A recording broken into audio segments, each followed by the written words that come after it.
to Dell for Startups, a virtual event hosted by the economictimes.com in collaboration with Dell Technologies. The attempt is to spotlight the role of technology and startups in powering business growth. The program overall delves into opportunities for the Indian startup ecosystem to innovate and create impact at scale, and also on how technology has powered ideas and new businesses in the digital era.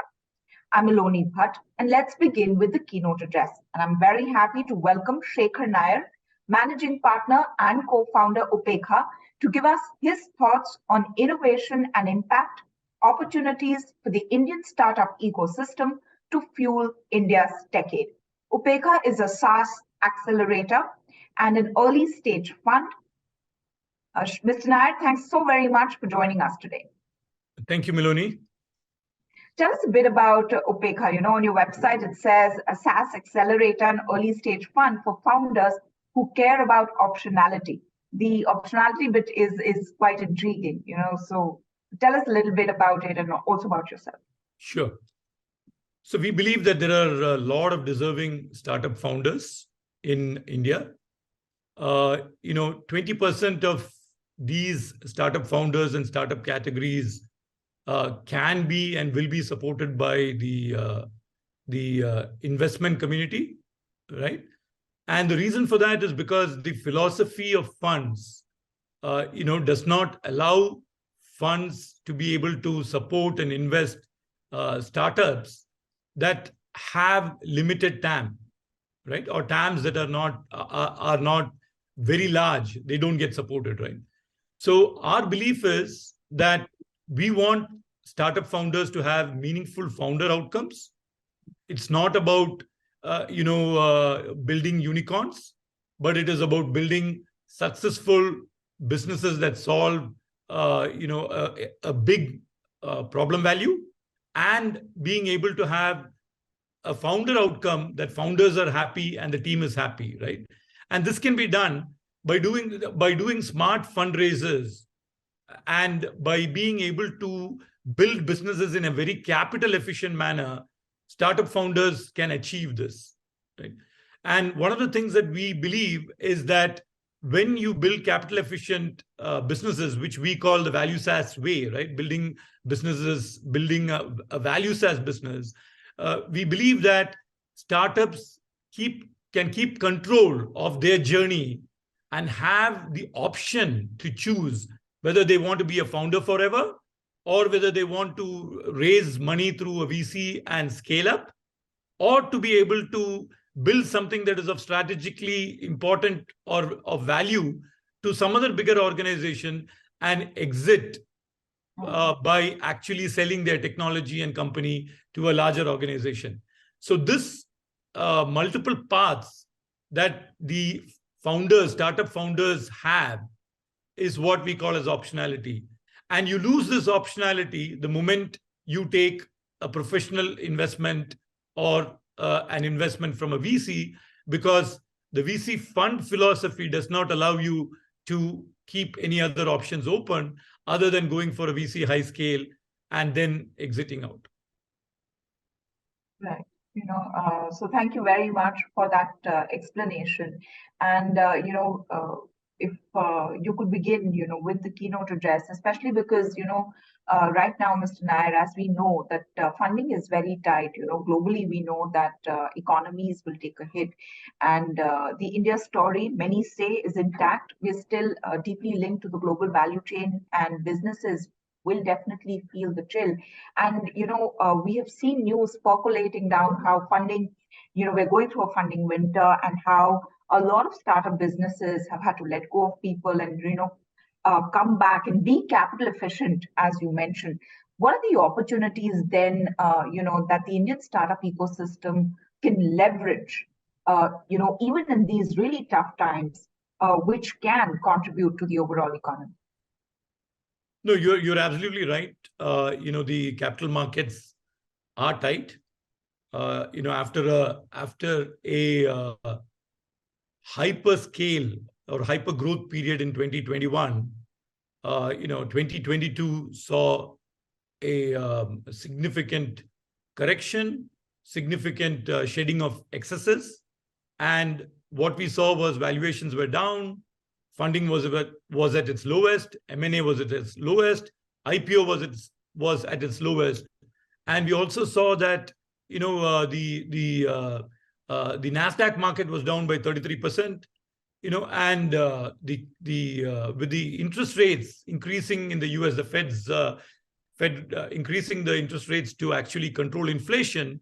One of the things that happened was that the capital became more expensive, and when your capital becomes more expensive, the amount of money that goes into both from a funding perspective and from actually helping grow the business, right? Investing into the growth of the business actually reduces, and therefore there is a significant crunch, right? And the truth is that this contraction in economy globally is actually trickling down and will also have an impact in India.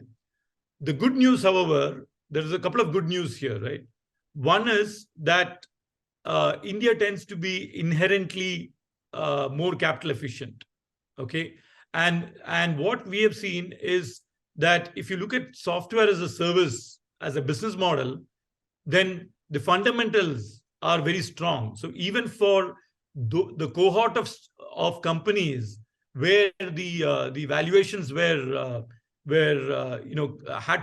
came down significantly, we see that the fundamentals of SaaS, with a very high gross margin of more than 75% and having a growth efficiency of more than 45%, I think there is that fundamentals are very strong, and therefore we believe that SaaS is here to stay. And similarly, with India, in general, having a significantly high level of efficiency when it comes to go-to-market and in terms of spend, we believe that India is actually positioned better than any other part of the world to be able to participate in this startup ecosystem boom. So I'll move to the specific of the keynote, and then happy to take any other questions related to that. Right. So I'm actually happy to be here today to speak about the opportunities for the India startup ecosystem to fuel the India's decade, because that's the topic was about India's decade, right? And the opportunities for the India startup ecosystem. The India startup ecosystem is one of the most vibrant and dynamic in the world. I think we all agree to that, right? And there have been several innovative companies that are using technology to solve pressing problems facing not only our country, but also the world, right? The India startup ecosystem has been growing at an unprecedented rates in the recent years. India saw a staggering jump in the number of tech startups in the last 5 to 6 years. Going by the registered tech startups, we have grown from something which was around only 500 startups to now about 25,000 startups in 2022. We have 2,000 plus startups which are just software product companies. We have 1,000 plus SaaS companies, and some of these SaaS companies, which are more relatively new, right, are actually now growing at a much larger scale, and we expect 20x times growth in the number of companies to come in the next, say, 8 to 10 years. India currently has the third largest startup ecosystem by overall value, behind only US and China. We have a large and rapidly growing base, right, that is just making India as a very large captive market, because we have this growing market is for technology products and services. That is, if you look at the number of large enterprises, we have about 1,000 plus large enterprises. We have significant number of SMBs in India, 30 plus million tech-influenced SMBs, right? There are many, maybe twice that in terms of number of SMBs, but tech-influenced SMBs where they're willing to buy or use tech for their business. And the customer base, the consumer base, is very large, with hundreds of millions of consumers with spending power that is growing, right? So this is a very large captive market. In addition, Indian startups have been quite successful at solving problems for the global markets also. This is something that we are seeing, right? So if you look at not just IT services, which have been solving problems globally, but now we are seeing a lot of software solutions, a lot of solutions that are being solved for global markets. And SaaS is a big enabler for that too, right? And the government has made a concerted effort in recent years to promote and support the technology industry and the startup ecosystem through some of these initiatives like Digital India and Startup India. We have a growing pool of highly technical, skilled, talent who are not just eager in building businesses, but also in consuming technology, right? So overall, we have a very, very positive ecosystem, both from a consumption locally in India markets and being able to build solutions for both the India and the global markets. So we are truly living in an unprecedented technological age, right? If I were to give some examples, a few years ago, if you were to get a ride back home, or if you have to send money to someone, it seemed like a very big task. Now, this hardly takes a few seconds, right? With technology-enabled apps on your mobile phone, we are all using that and we are taking things for granted, right? So this technology is actually bridging the gap between the demand and supply. So personally, I am very optimistic that the upcoming decade will be a period of significant technological growth and development in India. Technology adoption and the rise of India's startup ecosystem are very closely intertwined. The penetration of smartphones, which I think today is nearly 50% of the population, which is about 650 million smartphones, and high-speed internet access, right? Almost 800 million people now have access to internet. And this has led to a growing demand for both digital products and services. And this has created new opportunities for startups to innovate and succeed. Technology has enabled entrepreneurs and startups to easily access markets and reach customers both in India and globally around the world. This growth of such digital technologies, such as internet, cloud computing, mobile devices, has actually made it easy also for entrepreneurs to start businesses and to scale their businesses. In addition to that, the availability of open source software and platforms has actually made it more affordable for startups to launch their business without having to worry about long cycles of R&D and infrastructure spends, right? The other important factor which sometimes we tend to ignore is the availability for startups to access a wealth of information and resources through online learning and a lot of information on the internet that has helped startups develop new skills and technology, right? Which is actually crucial for success of our startup ecosystem, because new skilling, right? Upskilling is something that is actually, I consider as some of the big bottlenecks for the expected decade to happen, right? And this has actually resulted in a thriving ecosystem of startups that are leveraging technology to solve problems, create new business opportunities in various sectors. When we look at areas of opportunity, this is actually very diverse in India, right? But some of the promising opportunities where Indian startups are creating impact at a very large scale, or will continue to also create impact at a large scale by leveraging technology and innovation. As we all know, some of these things that I want to touch upon is digital payments and financial services. So India is a very large, rapidly growing market for digital payments and financial services. India actually has the highest fintech adoption rate in the world, actually, right? And we know that Paytm, PhonePe are now household names.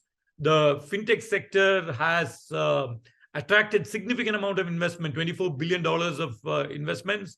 Digitalization in the financial services space is also actually helping in solving issues regarding financial inclusion. And all these are made possible by leveraging technology, right? E-commerce and logistics is another area where there is a significant amount of promise. India's e-commerce market is projected to grow significantly in the coming years. We know that Flipkart and Amazon are two major players in this market. It's expected to reach about 350 billion by 2030 e-commerce. And the interesting thing about this is, but just by the nature of e-commerce growing, there's a significant amount of adjacent opportunities for startups to innovate, right? Such as logistics, warehousing, last mile delivery, etc. And this will continue to grow. The other promising area is healthcare. India has a very large and rapidly growing population, and we all know healthcare is a major concern for India, right? We have startups like Practo, 1MG that are making healthcare more accessible to people. The COVID-19 pandemic showed some of the weaknesses in our healthcare systems, but a lot of innovation happened during this time, right? Health tech startups came up and they innovated in areas such as telemedicine, digital health, and all these impacted the lives of so many common people, which otherwise could not have happened without technology. One interesting example that I was reading, which was very heartwarming, was the amount of things that are being done in universities, right, related to health and health-related technology. IIT Bhubaneswar invention of a portable ventilator for newborn babies was actually very touching, right? Because this made it possible for ventilators for newborn babies to be used in remote areas, okay, where because this portable ventilator did not even need power, right? It was run out of battery. And these kind of innovations are happening in the nooks and corners of India, right? Everywhere in tier 2, tier 3 towns. And a lot of these things are happening in universities and not just in large corporations or large startups. Today, there are over 7,500 health tech startups in India, and the health tech sector is projected to grow to about 50 billion by 2030. Education is another focus area. Startups in this space have opportunities to innovate in areas such as online education, adaptive learning, and mobile learning. So one of the things is that, the edtech in India is now like the edtech capital of the world, right? Not sure how many of us knew that. Edtech platforms are seeping into both rural India and already in urban India, but also globally, right, in other parts of the world, and creating new opportunities. There are 4,500 edtech startups providing solutions globally now. Agriculture is another promising area. Agriculture is known as the backbone of Indian economy. It employs more than 40% of our people. This sector falls short on several fronts, mainly productivity, efficiency, and infrastructure. Many agri-tech players are realizing the gaps in the value chain, in the entire agricultural value chain, and they're finding ways to try and improve this, right? How do you increase farmers' share in crop sales, etc.? Ninja Cart is one of the leading startups in India agri-tech, and they are not just working on the agri-tech by themselves, but they're actually cooperating. They're fueling the startup ecosystem by investing in other agri-tech startups, such as in this example, Ninja Cart, investing in Philo and Produce. And the agri-tech market is will grow to about 30 to 35 billion by about 2025, right? There's the next 2-3 years. So it's a very large market. The other promising area I want to touch upon is energy and environment sustainability. We all know that there's a lot of focus on this. India is facing significant challenges related to energy, and startups in this space have a lot of opportunity to innovate whether it be it renewable energy, energy storage, or clean technology, right? There are startups like Renew and Power Now, which is actually Renew is what is it, it is listed in Nasdaq with, and they to having about 10 gigawatt of capacity, and Suzlon is another publicly traded listed in India, which is making a significant impact. Both Renew Power and Suzlon are Indian startups, right? The other promising area is in the new age of artificial intelligence, machine learning, and big data. There is significant adoption of artificial intelligence, machine learning, and big data analytics happening. These are all opportunities for startups to develop solutions, whether it is natural language processing, computer vision, or predictive analytics, right? So many of these areas are actually will end up innovating significantly complex problems and projects. The major industries that will benefit out of these artificial intelligence, machine learning will be, some of these industries that we talked about, like agriculture, education, and healthcare, because many of these AI technologies will actually power those industries. In addition to that, transport, banking, cybersecurity, manufacturing, entertainment, you name it, right? Hospitality, and many of these other industries will see significant growth because of the adoption of these technologies of artificial intelligence.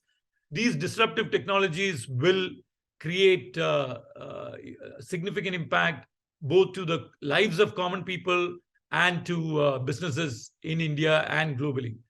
NASSCOM, if you look at all these different sectors that we talked about, NASSCOM estimates that if the full potential is realized, just software products, right? We're not talking of the IT services. We're just talking of software products alone, contributing to $100 billion from exports in 2030. And one of the other important things, right, we talk about this with all our startup founders, is that technology has actually helped level the playing field now, right?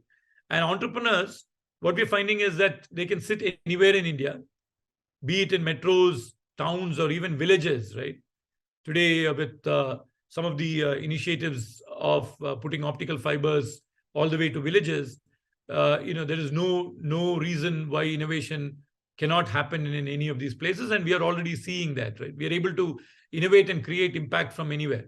And software as a service delivered through the cloud without any software deployed on premise has been a huge enabler for this. Startup founders can actually start a business without owning any IT infrastructure, no company. They can be one-person company, they can be three-person company operating from their home or from a cafe, and starting these businesses so easy and affordable, right? And you may have heard the term software is eating the world, and now SaaS is eating software. By 2030, India SaaS, which is defined as SaaS solutions built in India for India or for the global market, is predicted to have a market value of $1 trillion, right? In addition to startups themselves, there are other key players in the ecosystem that enable entrepreneurship to thrive. Because when we look at the startup as an ecosystem, startup ecosystem, it is not only about the startups, right? Business accelerators, incubators, venture capitalists, investors, angel investors, they all play a big part in supporting startups with know-how, capital, and the support, right, given by community support, and capital for, in terms of funding at different stages. I just want to touch upon what we are doing as part of this decade, right? At Upeka, we are playing a significant part in this decade. Our vision from 6 years back has been that India SaaS gold rush will happen, right, and is happening. Just as IT services got built in the 1980s and 1990s, from infancy, right, to revenues of $100 billion. I think the NASSCOM latest report had the total overall IT and BPM revenues for FY22 as 227 billion, of which the IT services revenues were 100 billion, right? We believe that India SaaS will do annual revenues of 50 to 70 billion by 2030, creating that 1 trillion market value, right? Upeka is the leading SaaS accelerator in India. And I'm not aware of any accelerator even in the world that just focuses only on a particular business model such as SaaS. And the reason we do that is we want the learning to be immense for the community of startup founders so that they can learn from each other. They can learn from different startups. We help these SaaS startup founders across India to build thriving value SaaS business and be part of value SaaS community that supports and learn from each other. With cost of capital, this is something that I had addressed before, becoming very high. Capital efficient growth is actually the new North Star for businesses. And India has a very clear advantage over countries like US in building capital efficient SaaS business. From last 5 years, we have been coaching our startups to be capital efficient. We call it value SaaS, right? We also invest 100K capital in our startups. And these are the startups that are selected by our accelerator programs. And when we invest 100K capital, we are not investing in a typical venture capital manner, but we are giving this money so that the startup founders can stay focused on the business and use this capital in a very efficient manner to get the fundamentals of the business sorted, right? So we still allow the founders to maintain the optionality that we talked about. We have now worked with about 108 startups, 200 plus startup founders from various tier 1 and tier 2 towns, right? And we're proud to say that these startups are spread across the north, south, east, and west of India. We promote diversity and inclusion. And again, proud to have several startups led by women. We want to impact 1,000 plus startups as we scale and help startup founders have meaningful founder outcomes from their businesses. In this process, significant value will be created by these SaaS startups for the startup ecosystem and the Indian economy. With a thriving technology startup landscape that we have, right? India actually could witness the rise of many of these next-gen SaaS players. And why I talk about SaaS is because I am intimately connected with the SaaS ecosystem. And we believe that there will be a significant number. We don't look at unicorns. We don't look at valuations. We want to look at fundamentals of how billion-dollar revenue businesses are built, right? And we are confident that in the footsteps of Zoho and Freshworks, which have proved to build very large SaaS businesses, there are going to be a lot of SaaS startups coming out of India. We expect to see, in addition to SaaS startups, we expect to see several hyperscalers and specialized startups, focused on deep technology across several domains, which could propel India, towards a multi-trillion-dollar opportunity. And such growth opportunities, whether it is around cloud for SaaS or artificial intelligence and machine learning, whether it is robotics, whether it is IoT, whether it is cybersecurity, we see a lot of things happening in process workflow automations. We see India going to lead the charge in developer tools, or called dev tools, and many more, which this will help in transforming the next decade into a decade. As India aspires to be a $5 trillion economy and beyond, the startup ecosystem actually will play a major role and will be a leader in this, right? The growth of this startup ecosystem will not only create a lot of innovation, but will create significant new jobs with different types of skill sets, which will actually help the Indian economy. Startups will also tap into international markets and will attract large foreign investments. As a result of all these, startup ecosystem will boost economic growth and not only fuel the next decade, but will also actually help India be an economic power. It's important for me to say that Indian startup ecosystem is not without its challenges. There are significant challenges. Many startups, if you look at today, find it difficult to build businesses capital efficiently. Many play the valuation game and raise unsustainable amount of money and have capital indigestion problems. On the other hand, we find that deserving startups find it actually difficult to raise small amounts of capital at early stage where they are yet to prove their business, right? But that is when actually investors should be taking risks to actually create a thriving startup ecosystem. The other issue that we see is that we still do not have a proper ecosystem for supporting startups to scale up. And this is also a challenge that needs to be addressed. If the government and private sectors work together, and if Indian and foreign investors step up to support startups at an early stage and are willing to take more risks, if there are more accelerators like UPECA to help startup founders turn their dreams into business reality with the right level of mentoring and mindset shifts that can happen, these challenges can actually be overcome. In conclusion, I believe that the India startup ecosystem is at an inflection point, and with the right support, the potential to fuel this India's decade is there. We need the stakeholders in the ecosystem, including the entrepreneurs, the startup founders, accelerators, incubators, policymakers, investors, to come together and support the growth of these Indian startups.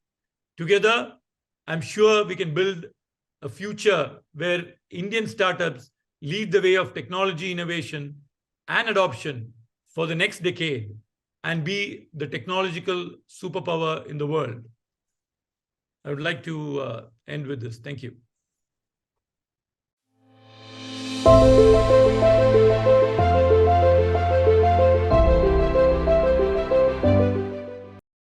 From 450 odd startups at the launch of Startup India in 2016 to over 84,000 DPIIT recognized startups today, India has among the most vibrant startup ecosystems in the world.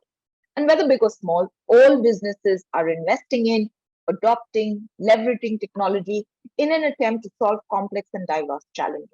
The aim to grow and scale, hopefully responsibly and sustainably, even in the tough times such as these, when the World Bank and IMF warn of recession in many parts of the world. Even so, many say India is better placed among world economies despite the global headwinds and markets.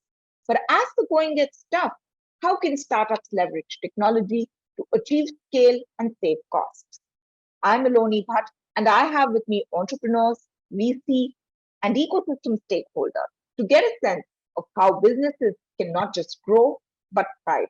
And I'm very pleased to welcome Julie Perkins, Senior Manager, Dell for Startups APJ. Julie, welcome. It's very good to have you here. Thanks, Maloni. Thanks for having me. Looking forward to chatting. Next, I have Ankit Prasad, Founder and CEO, Bobble.ai. Ankit, very good to see you again. Thank you, Maloni. Glad to be participating in this panel.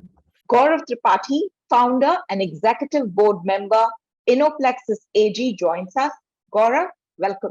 Thank you, Malini. Pleasure to be here. Good morning, all. And finally, very happy to have Vatsal Kanakya, Principal and CTO, 100x.vc. Good to have you here with us, Vatsal. Thank you so much, Milani. Excited to speak to everybody else and exchange notes. All right, so just let's get started. Ankit, my first question is to you and to Gaurav. So Ankit, you first. Bobble.ai is a conversation media platform. Your flagship product is the Bobble Indic keyboard, which allows personalization through AI technology. Now, times are tough. What's been your strategy in the past couple of months when it's come to scale and when it comes to growth? Sure. I think, yes, you're right. Times have changed. I won't comment on whether it's tough or easy, but it has definitely changed. And the changing times demands changing strategies, right? I think one of the important change is the availability of liquidity in the market. And in the absence of liquidity, the startups have to become much more sustainable and much more focused towards their core areas instead of diversifying at this point of time, right? So we see that there are, when it comes to growth, typically when there is a high liquidity market, then people tend to go towards paid acquisitions, right? Paid user acquisitions or paid customer acquisitions. And we don't mind spending on higher CAC, right? Because there is enough to be spent. But I think now the need is to bring the focus back to more organic channels of growth and marketing, right? The team need to come out of their comfort zone of easy paid acquisitions to harder but more sustainable ways of organic growth and marketing, right? And building product virality, inherent virality into the product that can lead to lower CAC. I think when we push the team towards the right direction, and I'm sure they will be able to innovate. And this is what we are seeing in our team as well, right? We are focusing more on product-led growth and virality rather than on paid acquisitions. So that is on the marketing side.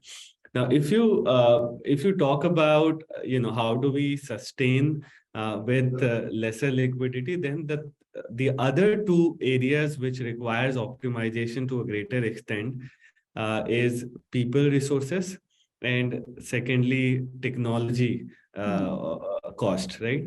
So I think there are typically three areas where startups spend a lot of their cash: marketing, people, and technology, right? So people optimization is the most trickiest part, I think, because there are humans involved, there are human emotions involved, right? It is easy to say do the layoff, right? But it is very hard to execute it in the right manner, in a human manner. Now, having said that, I don't think layoff is the solution. I think deriving maximum value out of each one is what is needed, right? Therefore, practices like OKRs or KRAs and tools which enable such practices becomes important in order to set the responsibility and accountability of individual team members, right?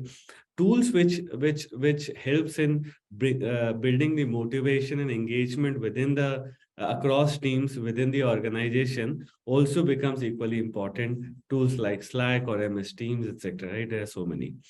And then finally, I think people needs to be sensitized towards the market conditions. Many a times, these discussions remain only at the leadership level and does not trickle down, right?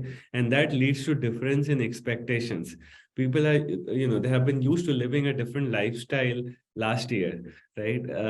But now with changing environment, it is our duty to ensure that they also understand the changing market scenario and therefore Manage expectations. How it is going to change their lives within the work environment, right? And then finally, tech infrastructure or cloud infrastructure cost becomes an important, or rather the most significant cost center for technology companies, right? And I think this is where, typically in an engineering environment, people tend to build fast and then think about optimization. So there are cycles of building and optimization.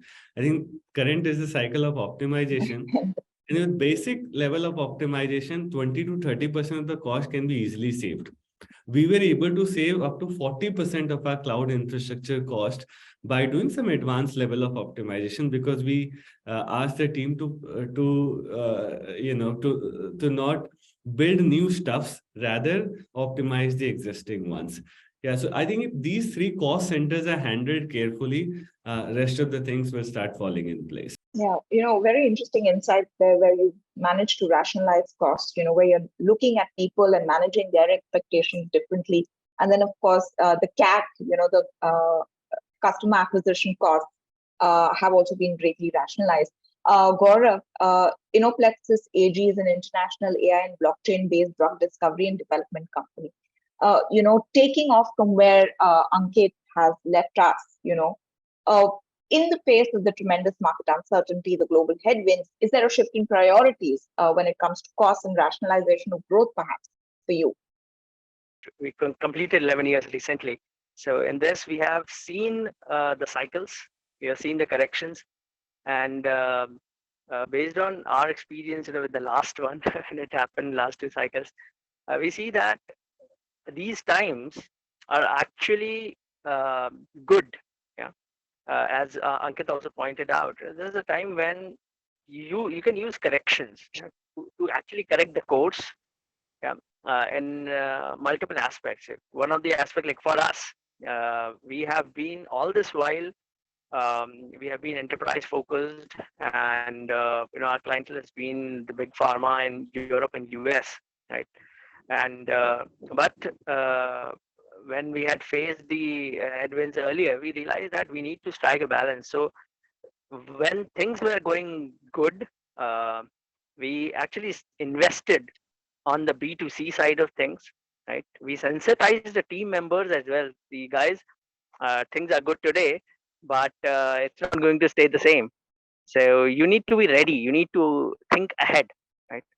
And both these things helped us now that during COVID time, we were one of the few companies which grew simply because we were in the healthcare, and there's so much of funding, there's so much of focus, attention that shifted towards healthcare that helped us definitely.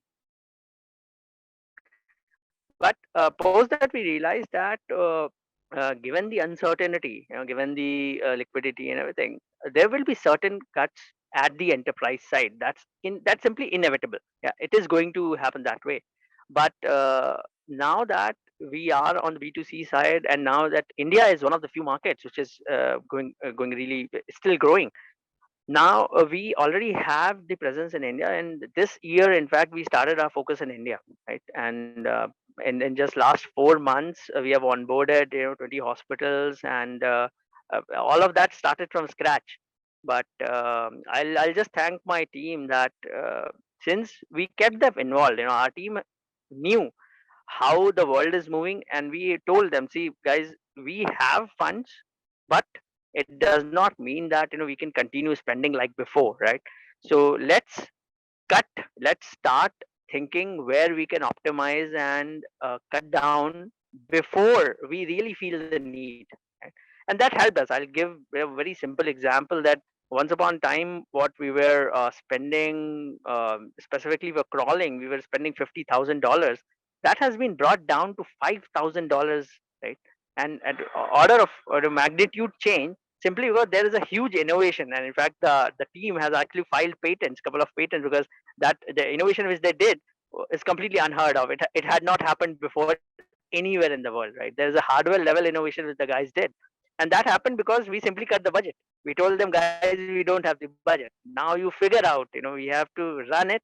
So that's what I think. Innovation happens when you are in constraint, right? When we are plenty, innovation may not happen, but we are in constraint, innovation will happen, and we have seen that happening in both the areas, right? On the Right. technology costs, the technology itself, and on the business side as well, moving to the patient side.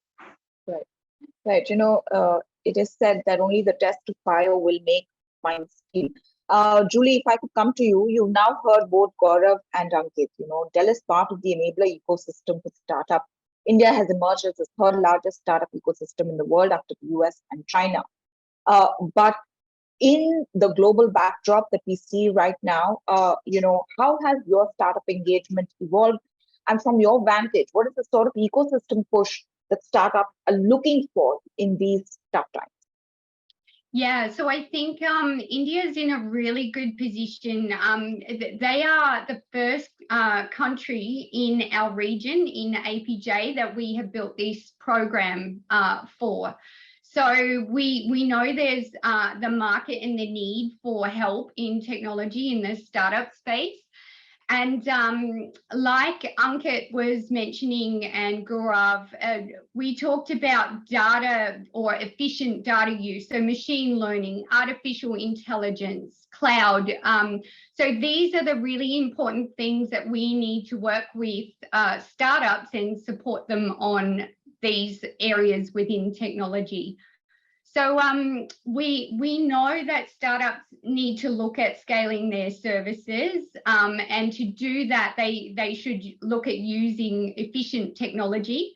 The world today, I guess, or the access to the market information is like never before. So the efficient use of data is really going to be one of those large differentiators for small businesses willing to tap into the newer markets and understand what's going on. So as I mentioned, artificial intelligence, machine learning and cloud enable that efficient data use. So we've seen a lot of widespread adoption of these technologies across the industries in recent years. While artificial intelligence and machine learning are assisting businesses in realizing their full potential, choosing the right cloud service providers will also aid in driving actionable insights and storing that data securely. So the adoption of cloud, as per NASSCOM, basically is predicted to add $380 billion to India's GDP by 2026. So cloud is definitely one of those focus areas that startups should be looking at investing, and in the right way. So it's not just private cloud or public cloud. I think it's a really good combination of the both, and different applications need to sit on each of those areas to make it work efficiently for each business. All right. Julie, if I could squeeze one more question in, give us a sense of the sector and the kind of innovations you're seeing in different industries, especially when it comes to India. What is it that excites you the most in terms of startups' ability to build from India, for India, and for the world?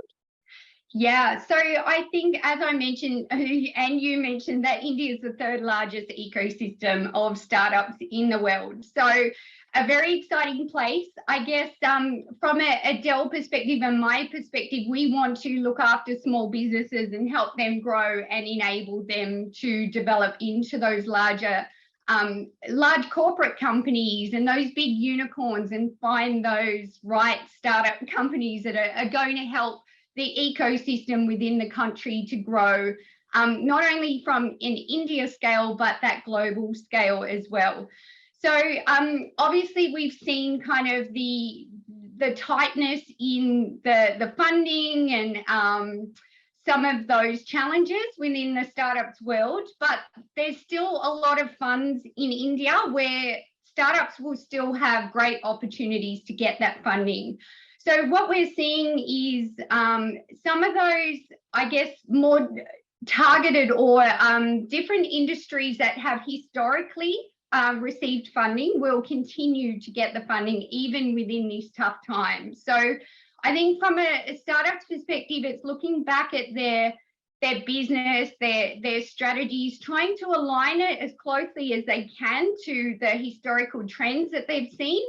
And they will continue to get that funding and that support to grow.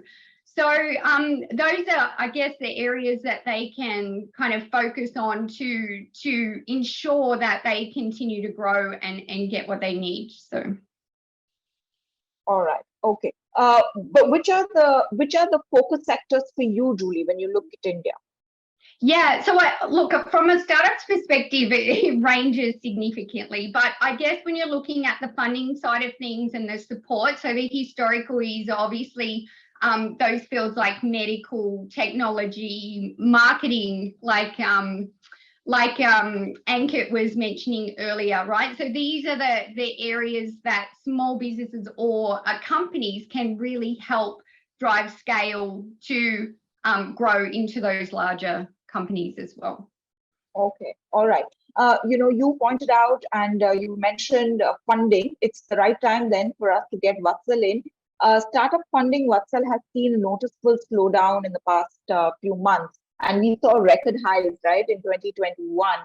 What are the trends, Vatsal, that you're seeing dominate the ecosystem, especially when it comes to investor interest? We believe that there is a lot of dry powder out there, but when it comes to across stages and sectors, the type of businesses, team makeup, what is your outlook on the startup funding environment, say over the next year? And what are you telling the companies that you have in your portfolio when it comes to preparing themselves in the face of a changing funding landscape? Thanks, Milani. So it was wonderful hearing from Julie, Ankit, and Gaurav about their thoughts. Broadly, I think on the funding side, what we're seeing is, as I think is mostly evident from market numbers, the slowdown has come at later stages, right? Series B, Series C's, heavy drops in the amount of capital coming in. But early stages, right? Your pre-seed, seed, even to some extent Series A's have still held. There is enough and more dry powder and investor risk appetite to be able to invest, because generally at these stages, investors are coming in for a 5 to 7 year journey anyway. And that means nobody knows 5 to 7 years what the market scenario is going to be like, right? So today makes comparatively lesser difference. What we're broadly seeing from a positive side of thing is, given the downturn in the later stage market, we're seeing a lot of especially techies and highly talented people, right, moving out of their roles at startups and even coming back from out of India, right, the US, etc. In fact, a bunch of people in my own network have decided to kind of move back during these times and start up themselves, right? So it's been kind of a boon for the ecosystem. A lot of high quality talent deciding, okay, I mean, there's no backup option now. Okay, I have a high paying startup job, so why don't I do my own, right? And that's a great thing for the ecosystem. We're going to see a lot more tech companies come up, a lot more high quality founders start building. And because there's still appetite at the early stage, they should ideally be able to raise great capital. From a founder perspective, what we're suggesting to them right now is to be as focused as possible, right? Take a sniper approach rather than a shotgun approach.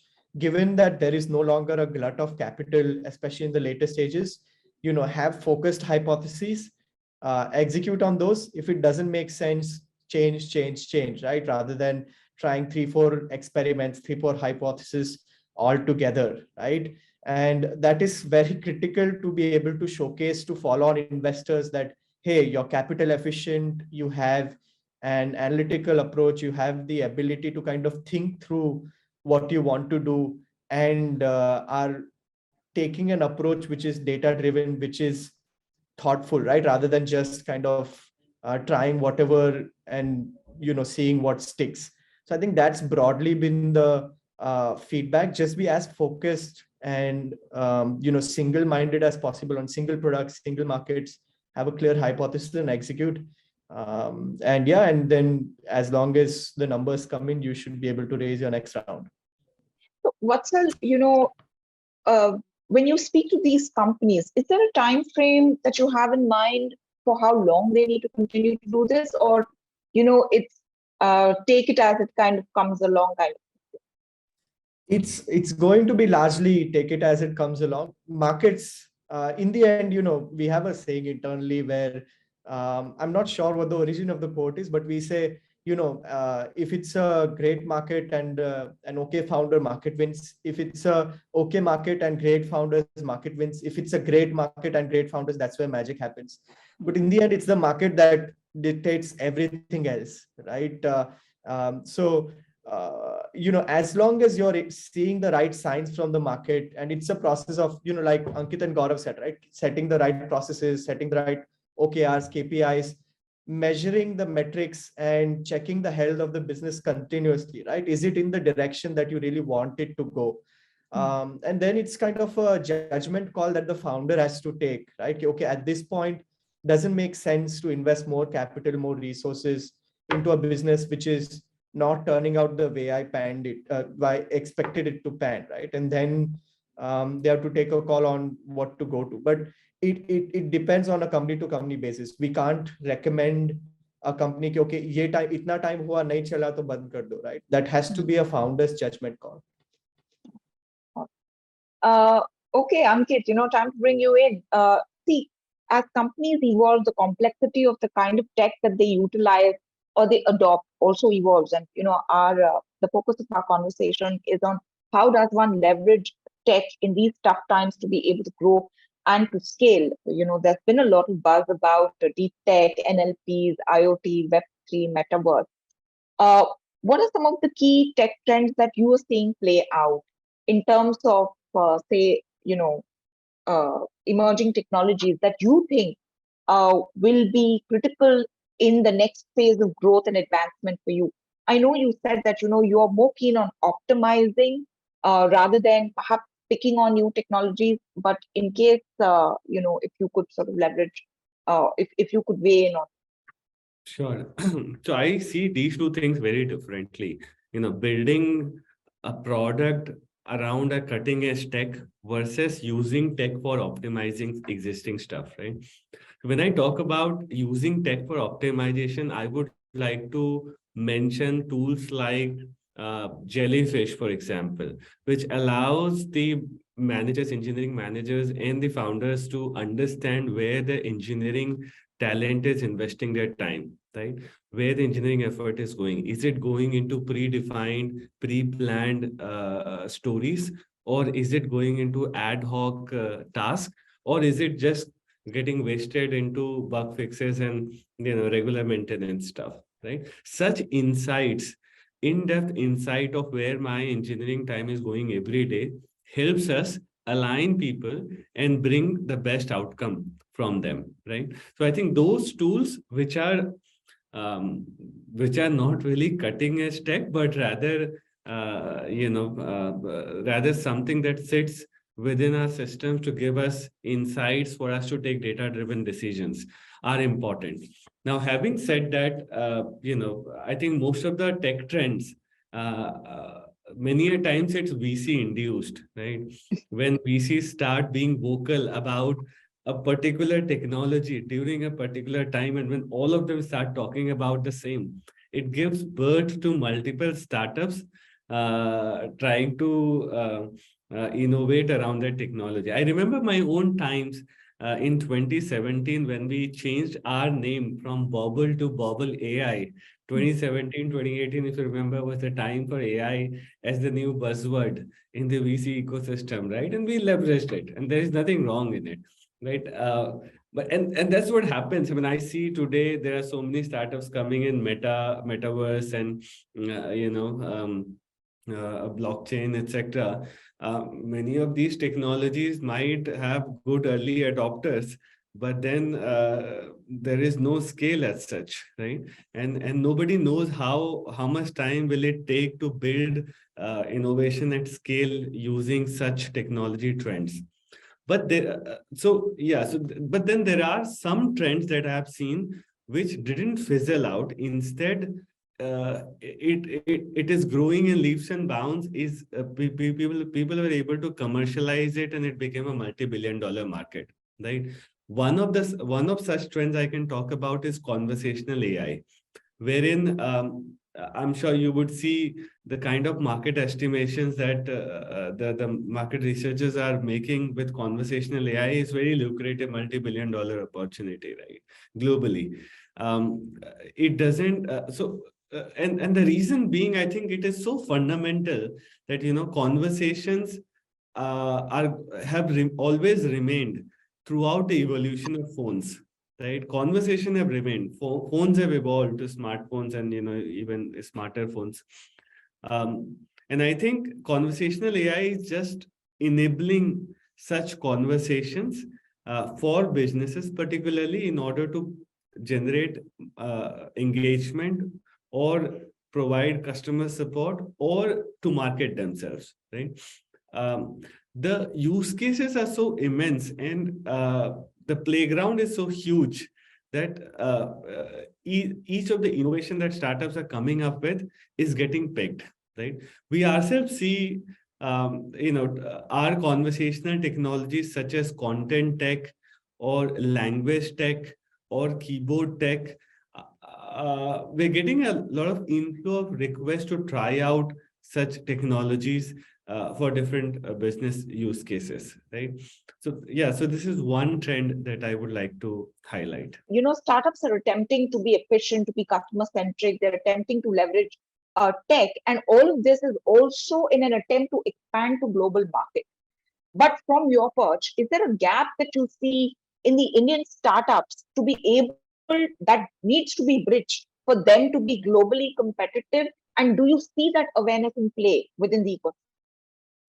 Yeah, so I think it is all about that efficient data use and the insights to be able to expand and grow. So it's a combination of the artificial intelligence, the machine learning, and the cloud that I mentioned earlier. So I think startups need to leverage the right technology for them to make the most efficient use of that technology. So it can get expensive, but you don't always need everything up front. So you can obviously work with your technology provider and talk future and build your current structure to grow and expand with you. So data, definitely, security is another critical factor that's being talked about at the moment.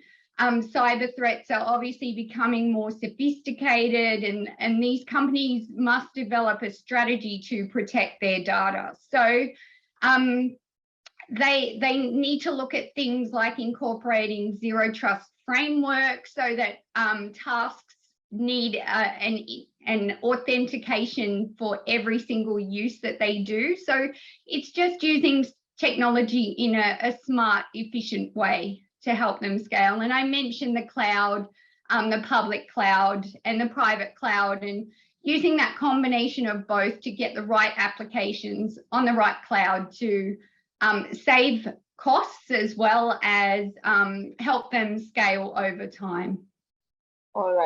All right, Julie, thank you so very much for joining us and for being part of this conversation, and hopefully we'll see you soon. Thank you very much. From your vantage, Gaurav, if you could tell us in terms of the trends and the innovations that you're seeing, which most excite you in terms of your ability to go forward and build. Yeah, thanks, Nick. So all this while, if we look at the progress made in last 30 years, right? And I'll actually pick up from it's 30 years exactly. In 1992, Steve Jobs, in an interview, had highlighted about a lot of these aspects, wherein he spoke about the gesture controls, and he spoke about how the key is that humans are able to use computers and the computing devices as if they're extended part of themselves, right? And incidentally, it's 30 years that he spoke about it. We see the same. All this, the innovations that have happened, whether it is we look at the innovation in computer vision, facial recognition side, or on the conversational side, and recently the large language models, which have come up. All of these, one thing is very, very clear, that it's where we are headed is that we want actually the devices to be obsolete. Yeah, the eventual end is wherein we have embedded devices, we have wearables, we have things wherein we forget that we are interacting with a device, right? And that is where we are headed. So all of the trends, I say, any trend which builds up on these fundamentals will definitely work. Like in what we have seen is even on the, whether it's on the enterprise side or on the patient side, conversations, yeah, definitely, it has helped. But more than that, on the computer vision side, that how you are able to automate a lot of these information, and you are able to bring that capability to in the software on the device side, that it's able to emulate the human vision. Yeah. Unfortunately, I'll say, has been designed for humans to consume, like all of the PDF files or presentations or documents. These are made for humans to consume. While now, when we are automating all of it, like example in our case, we are looking at we are actually scanning patient files, actual hard cover patient files at large scale. Right now, those files were meant for humans, not for machines really. But how to make the transition wherein a machine is able to understand and figure out what it is? That's where innovation is, and that's where we see that if we any startup which picks up these trends and builds technologies and innovates in these areas, there is always going to be a demand, in fact increasing demand, year on year, because that's where we are headed ultimately. And in terms of the cost, I always see that if we are able to get to that scale, optimization is something which is part of the tech industry. So should not worry too much about the cost, because thanks to the ecosystem, like partners like Dell, AWS, all of these guys, they themselves are working at large scale to optimize. So I'll say that let's, as a startup, focus on the problem and collaborate with the big guys, to get their help in terms of where to optimize, how to optimize, etc. Okay. Ankit, India's internet user base is expected to grow to 900 million by 2025. Digital India will maybe translate to Digital Bharat. So obviously, there's an opportunity to build and create robust digital ecosystem, along with innovative product, hardware, software. What are the challenges that you see, as a startup, when it comes to leveraging for Bharat, and how can we as different stakeholders enable ourselves to be able to sort of cater to this growing Bharat consumer? Sure. Similarly, I think startups are analogous to innovations, right? Which means that we develop products and services which are never heard of, right? And many a times it doesn't fall under the purview of existing regulations and policies. So I think the very first challenge that a startup faces is with respect to unclear regulations and policies, which induces uncertain risk element into the business, right? EV ride-hailing apps, crypto are some of the recent examples of how, in fact, fintech as well, where the subsequent regulatory clarifications led to a lot of hassle for the startups, right? They had to literally overhaul their existing products and services in order to comply with the regulations. So I think government needs to be more proactive as a stakeholder in the ecosystem. They need to be more proactive in coming up with regulatory clarifications and policies around such areas. At Bobble, we also faced similar situation in terms of policies related to data protection, for example, right? We have a very data sensitive, highly data sensitive product, which is a smartphone keyboard. Now, in the absence of local data protection policy, we were following GDPR compliances. Now, having said that, we were always under the fear that I don't know, it's uncertain area what government of India will come up with in their policy. Data right? protection. So that clarification needs to be more proactive. In fact, even in advertising and marketing industry, we do digital branding for brands using or by embedding their logos in conversational content like stickers, GIFs, emojis, memes, etc. Now, does it qualify under advertising? I am not sure, because this is the first time somebody came up with including brand inside stickers, right?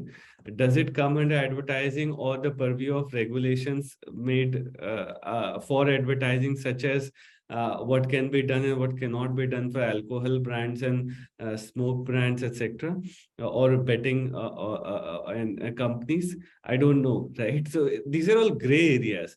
And when we operate in gray areas, it always comes with risk, right? And which makes the investors hesitant. Now, having said that, so that is, of course, the first challenge that I wanted to highlight.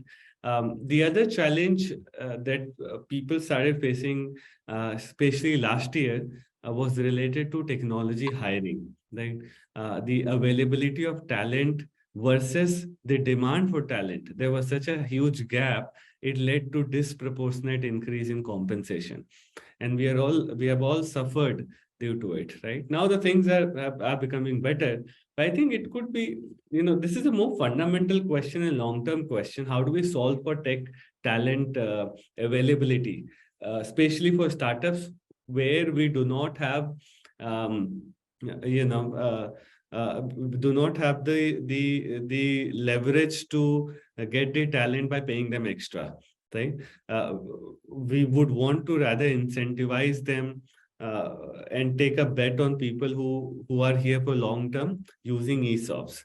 But then again, taxation related to ESOP is another challenge that creates friction and fear in the minds of candidates, whether I'll be able to truly reap the benefits of ESOP. Because if I have to exercise the ESOP, I'll have to pay taxes in advance, right?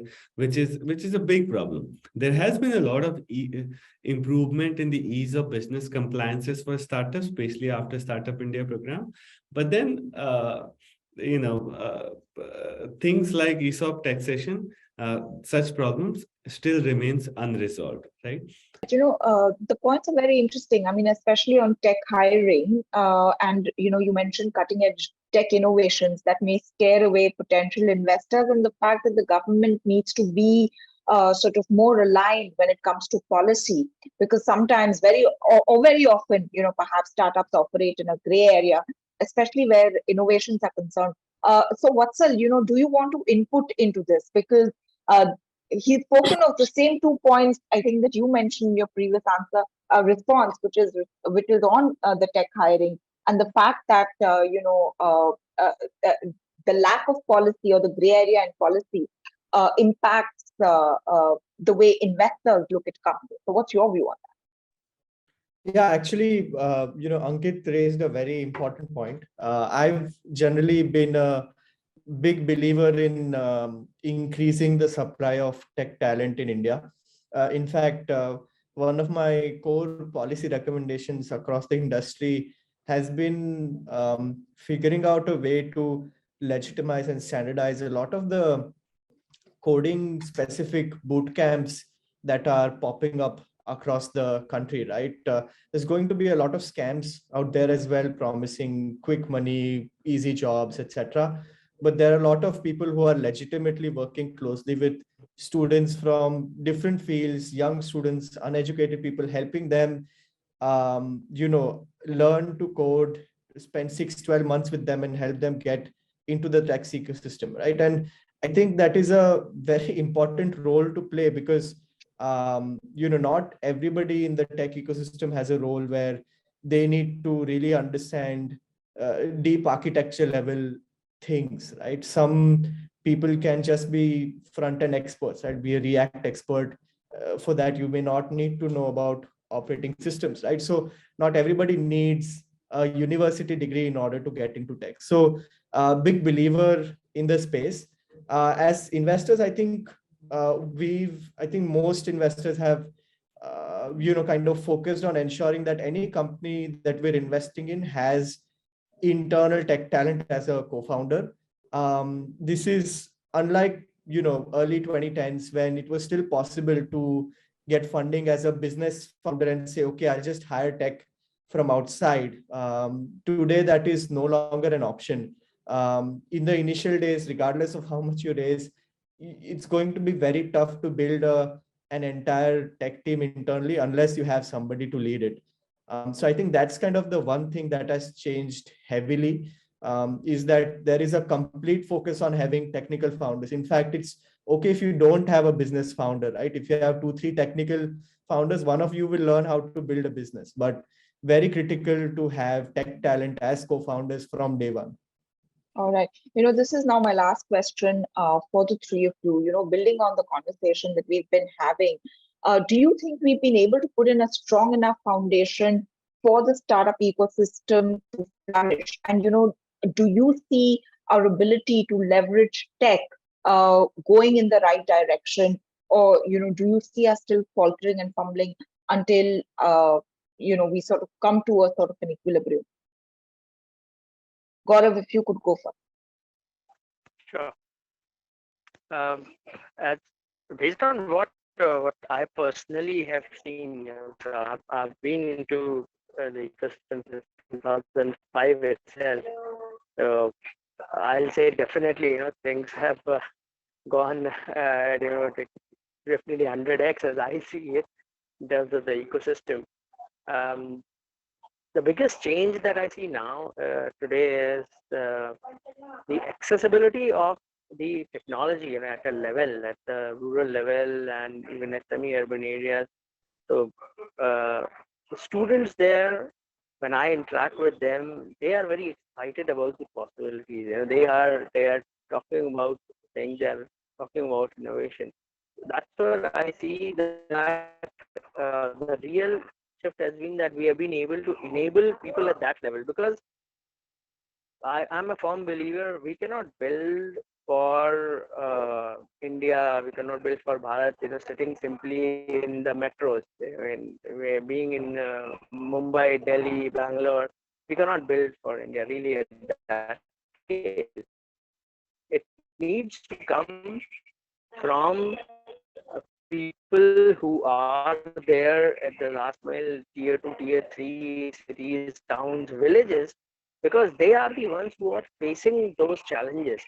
The good part is those are the challenges which have huge scale, right? Because that challenge that a fresh college graduate has seen up close in, let's say, in Sangli, in Maharashtra, right?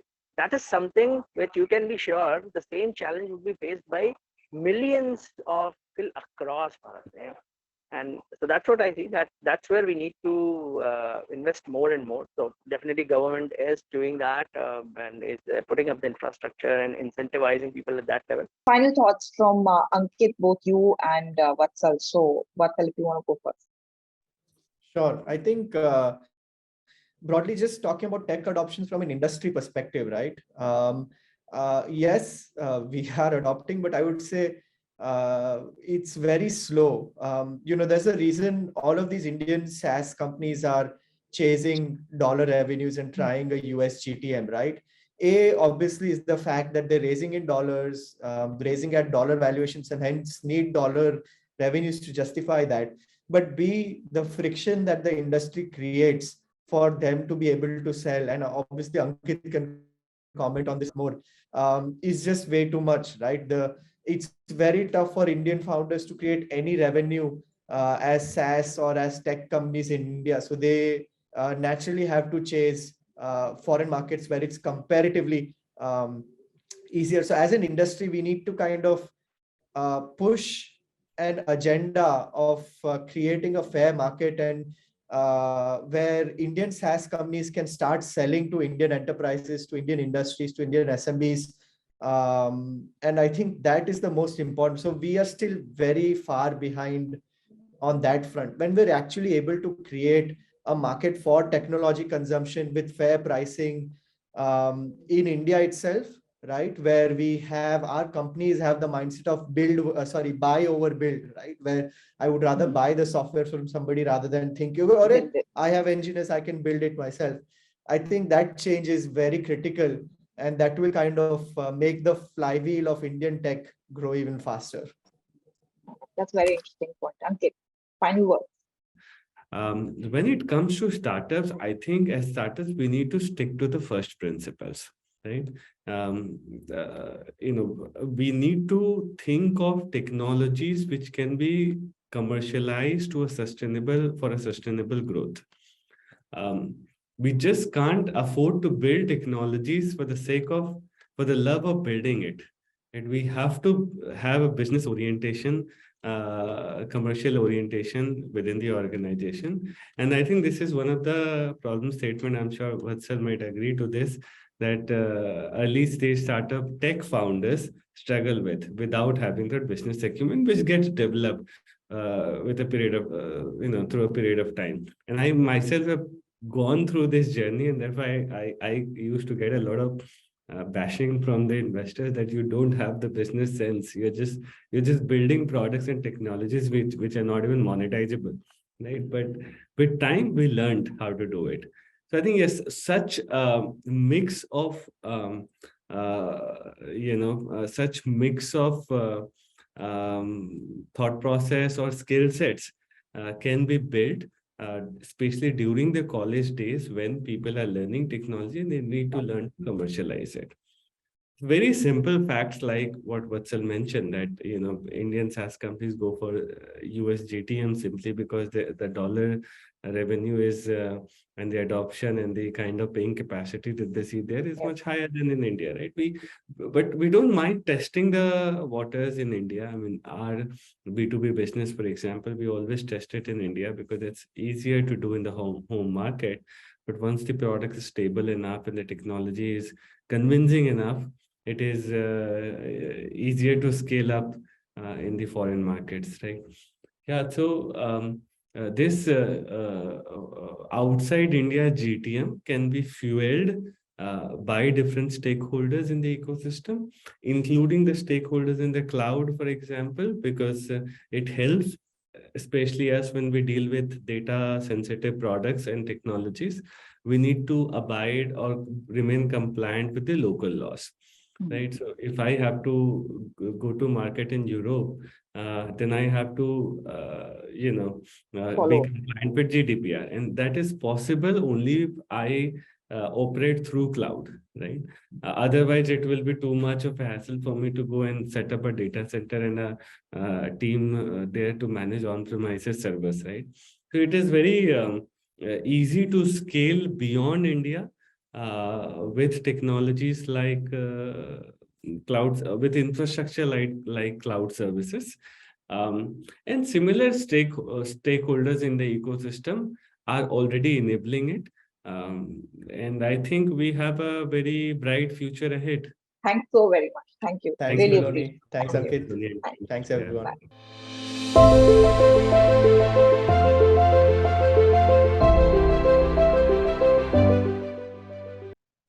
By leveraging technology, startups in India are attempting to scale, build innovative products and solutions that most efficiently serve their customers everywhere.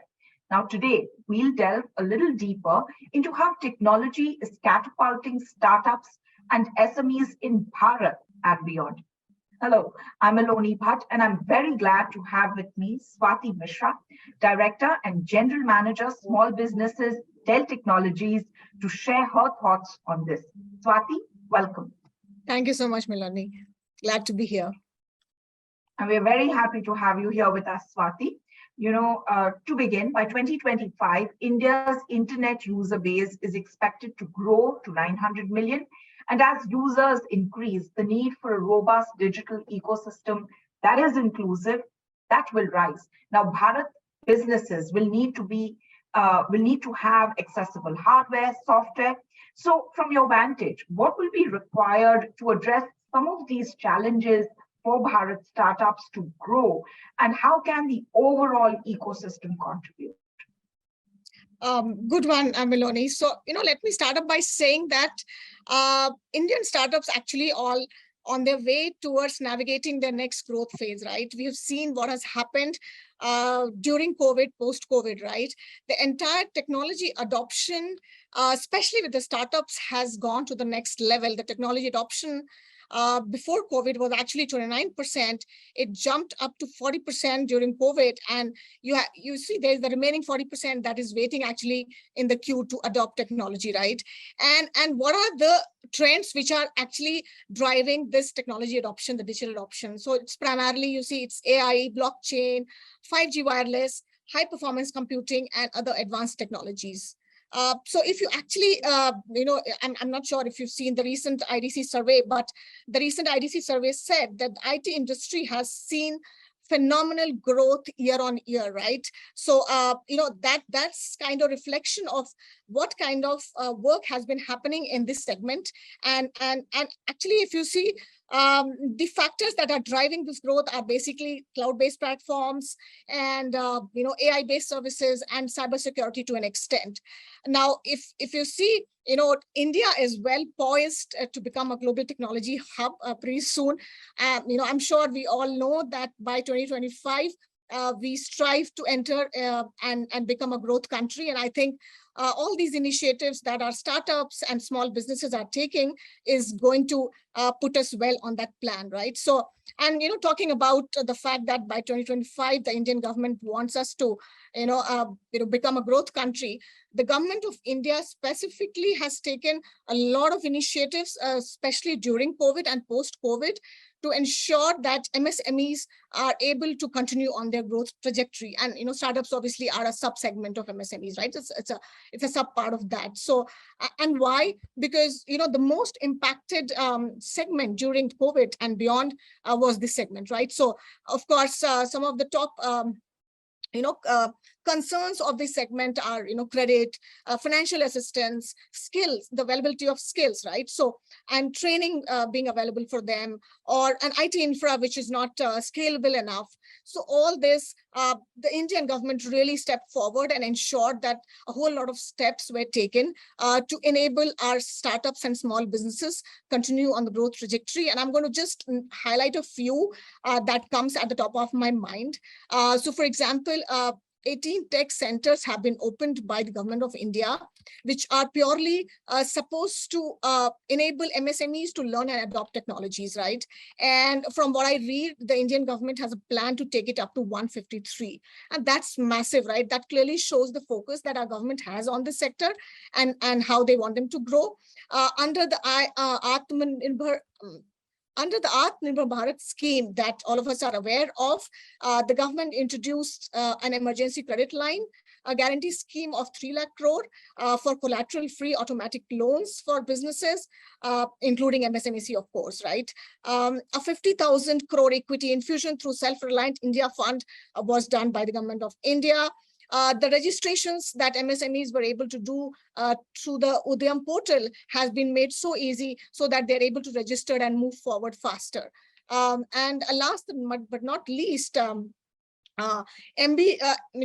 SMBs or MSMEs or startups, whatever we call them, they have been stack ranked by the government of India, so that stack ranking helps them to get faster visibility and obviously helps them in getting acceptability amongst investors in the market, right? So what does all of this say? All of this says that the startups need to have a whole lot of emphasis for their growth on developing the right IT team, their skill set, their expertise. They really need to ensure that they have a thorough review of their technical architecture, their enterprise architecture, their analytical capabilities, as well as how do they manage their entire data infrastructure and how do they take care of their security.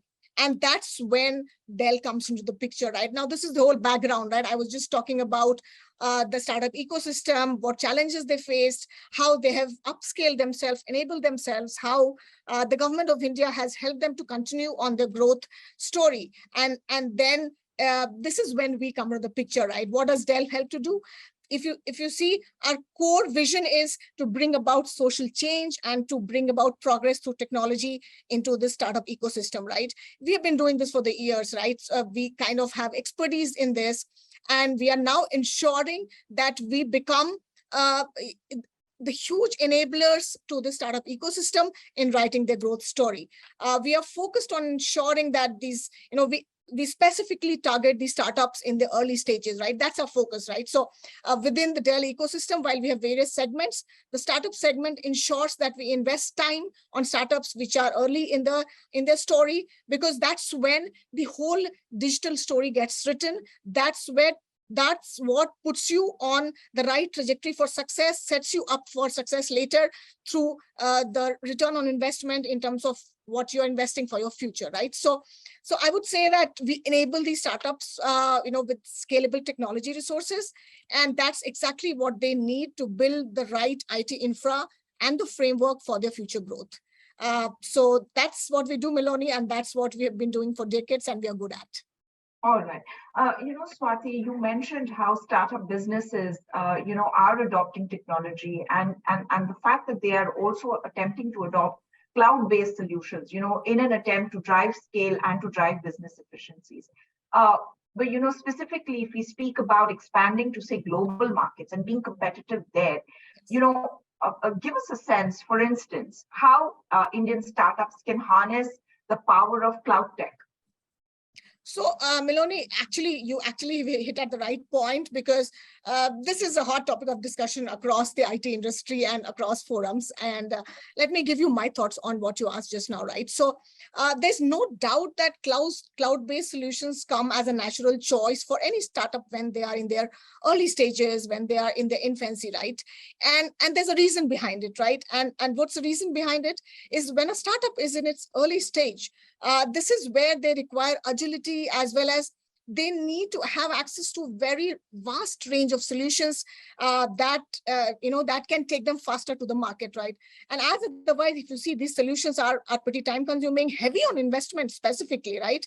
If they have to run it on their own. So obviously the natural choice for any startup in the early stages is to go to cloud.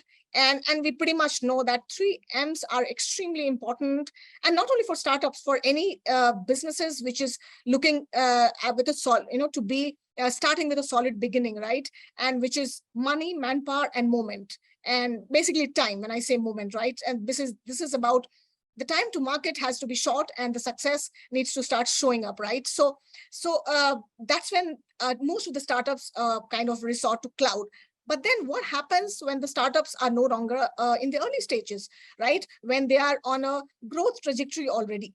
And that's when they start thinking about their approach. And I'm not doing away with the benefits that cloud only approach brings on the table, but consider, that when a company is in a growth stage, they will need to consider their digital priorities in totality, right? And that is when the whole, talk about whether they should just stick to cloud-based delivery model or go hybrid, that becomes a boardroom discussion, or rather a matter of decision, right? And, in our experience at Dell, I would like to say that we've seen most of these such companies, they actually choose a mid path, right? So they decide to operate both out of the cloud as well as on-premise, right? So what they do is, what I mean by on-premise is that the infra strategy has to be kind of, they think about it well enough, they go in details, and they ensure that they need to ensure that this should be scalable and should be agile, right? Because all these startups are on, and some of them who are successful, they have a rapid growth, cycle, right? So they have to ensure that the infra is scalable, is agile, and that's what I'm referring to. At this stage, most of the startups, they start, working on a multi-cloud approach, because they need to have this hybrid vision where, which actually helps them with a sustainable digital transformation and also helps them to accelerate their business. I can tell you that with the global leadership that we have in this matter, and with the decades of experience that we have in the data center space, I can vouch for the fact that this trend of the multi-cloud approach, the hybrid approach is here to stay, Melanie, and we have the right balance of solutions at Dell, and the services that we offer, the expertise that we offer to our startup customer ecosystem is really going to help them to continue to build up their digital story. And we are more than eager to partner with these customers. We are more than eager to consult them and help them, provide expertise in this area and formulate a winning approach that helps them to remain focused with the long-term approach and be successful in the long term. Yeah, Melanie. All right. Swati, from your vantage, can you speak to us about the innovations that you're seeing in different industries, and sectors that could fuel the ability of startups to build from India, for India, and for the world? If you could also focus on specifically on the startups from Bharat. Oh, absolutely. So I would say, Miloni, startups across the segments have been doing a phenomenal job in terms of building scalable product solutions. I'll tell you, just recently I was in Mumbai and I was holding this DWEN meeting. DWEN is a very prestigious pillar for us, which is Dell Women Entrepreneurs Network. And it had a good 40 attendees in that event. And the kind of startup stories that these women have built up is phenomenal, right from concepts like grazing table to giving you holiday packages with a difference, and to blockchain. I mean, imagine I was sitting and having a round table with these very bright women entrepreneurs having such bright business ideas, right? And when you meet such people, you realize that how powerful is technology going to be for these kind of startup communities to help them build their stories. And right, India is is on the growth path. I mean, we have ourselves seen how we have adopted to technology from doing most of the work online, right? All these have been enabled by whom? Most of the startups, right? And so I will say that India's digital journey, primarily, of course, in the IT industry, is driven by data analytics, AI, fintech, health tech, e-commerce. Of course, these are the top ones, but I guess there's a whole lot of room for growth for other segments as well.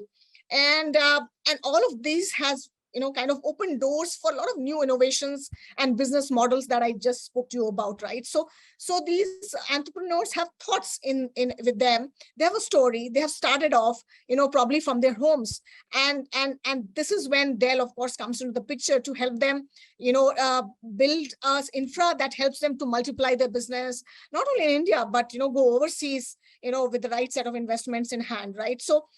I would like to brag by saying that entrepreneurship comes to Dell as a DNA. Michael Dell, I mean, he was an entrepreneur himself. He began his journey from the dorm room, and you see what a big, firm we are worldwide now. And hence, it is in us by default that we're committed to helping the startups or the small businesses at every stage of their journey. And, I would just like to throw some data points that what's the opportunity size in India in this segment, right? India has 63 million MSMEs, right? And this segment contributes to 30% GDP. From what I read last, our government wants to take this GDP to 50%. Now imagine if our government has this vision and the count of MSME is in millions in India. Of course, this happens to be our topmost priority as a segment within Dell, right? So that's totally in place. And I'm going to quickly tell you, that what do we offer, on the table for this segment. So of course, by default, with all the background that I gave to you, it is obvious, or it is stated that we understand the pain points of these businesses, and hence over a period of a couple of years in the past, we have taken various initiatives to ensure that we help these companies adopt technology faster and give them solutions that works best for their needs. So in India, we have a segment which is called SB segment, which also supports startups community. This basically addresses all the companies which are 1 to 99 employees, and we have a whole lot of 150 advisors. We call them tech advisors, who operate from 2 head offices, one in Gurgaon, another one in Bangalore, and these are people, these are folks whom we have trained for more than 160 hours and got them ready to be able to give tech advice to our startup community, to our SMB community, right? So, they're available through all kinds of medium, right? Whatever the customer is comfortable choosing, whether on email or chat or phone or WhatsApp. I mean, we have ensured that if we weren't like this, let's say before COVID, but we realized there was a need to go live with all these mediums, and we are live as I talk to you today on every single medium, right? Whatever customer finds comfortable to be able to interact with our advisors and to be able to talk about their current infra and how their future infra should look like, right? So that's something that we have done, and we're extremely focused about this. Besides this, last year, we actually held something called Challenger Awards for the MSME segment, and what we intend to do, our vision, by introducing these Challenger Awards was to ensure that we empower and enable our India SMEs, and we, so that they can reimagine their business, they can adapt to the rapid pace of digital transformation and accelerate their growth potential. And I can tell you, I was a part of that award ceremony that happened in Delhi a couple of months back. We actually ensured that we pick up winners, from across the panorama, right? So, in the IT segment, right from starting from IT segment to the ones who are in the Go Green category, right? Because there is merit in every single startup thought that comes, or that someone has taken up to be bold enough to start and go live with, right? So we ensure that we spend a lot of weeks picking up the winners, who from each category, so that we ensure to communicate our vision of giving importance to each of these, right? So that's that. And we recently launched our 6th edition of Dell Startup Challenge, which is currently underway. I guess nominations are already being accepted. And just to give a small background, basically this is an exciting platform for the new and emerging startups, where they can actually present their ideas, their thoughts, their business proposition, and they have a big chance of gaining recognition for their ideas and also investments in their IT infrastructure capabilities, right? So this is currently the 6th edition. Our first 5 editions was extremely successful. So we continue to invest in this initiative, and we hope to help more and more startups in India, to help them in their growth and succeed, and of course, get India, shining bright on the world map. All right. These are all interesting things that you have there, and we wish you success with all of it. Thank you so very much, Swati, for speaking with us today. Thank you so much, Milone. It was my pleasure to be with you here today.